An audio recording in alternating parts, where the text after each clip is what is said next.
Saudi আরবে আন্তর্জাতিক হেফেজ কোরআন প্রতিযোগিতায় ৩০ পারা বিভাগে চ্যাম্পিয়ন হয়েছেন এনটিভির কোরআনের আলো ২০১৩ চ্যাম্পিয়ন হাফেজ নাজমুস সাকিব। প্রতিযোগিতার ৩টি বিভাগে ৩টি পুরস্কার জিতেছেন বাংলাদেশের হাফেজরা। জেদ্দা থেকে মাসুদ সেলিমের পাঠানো রিপোর্ট, ছবি তুলেছেন বাহারুদ্দিন বকুল।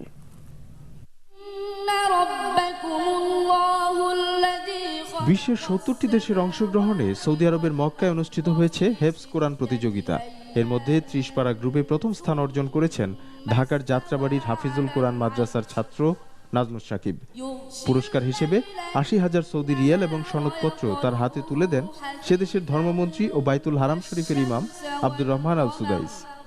সৌদি আরবে আমি ফার্স্ট হওয়ার পর মক্কার গভর্নর আব্দুর রহমান সুদাইসি আমাকে ৮০,০০০ রিয়াল পুরস্কার দিয়েছেন এবং আমাকে সনদ প্রদান করেছেন। দেশবাসী সকলের কাছে দোয়া চাই আমি যেন সামনে আরো ভালো করতে পারি। কোরআন তেলাওয়াতে যত পুরস্কার এসেছে এত পুরস্কার অন্য কোনো সাইডে আসে নাই। কয়েকবার বিশ্ব চ্যাম্পিয়ন হয়েছে বাংলাদেশ, কিন্তু আজকে বাংলাদেশের মানুষ জানে না, এটার কোনো মূল্যায়ন নাই। আমি সরকারের কাছে অনুরোধ করব যে আমাদের দেশের যে হেফজখানাগুলো আছে এগুলোকে একটু ভালো করে গাইড করতে পারলে, এদেরকে যদি স্পন্সর করা হয়, সবসময় খোঁজ খবর নেওয়া হয়, তাহলে এরা আরো ভালো করবে।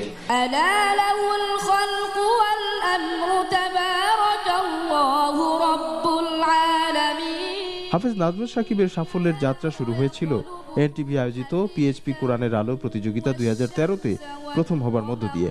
এছাড়াও ২০ পারা বিভাগে দ্বিতীয় হয়েছে বাংলাদেশের হাফেজ মোহাম্মদ সাঈদ এবং ১০ পারা বিভাগে তৃতীয় হয়েছেন আরেক বাংলাদেশি হাবিবুল্লাহ।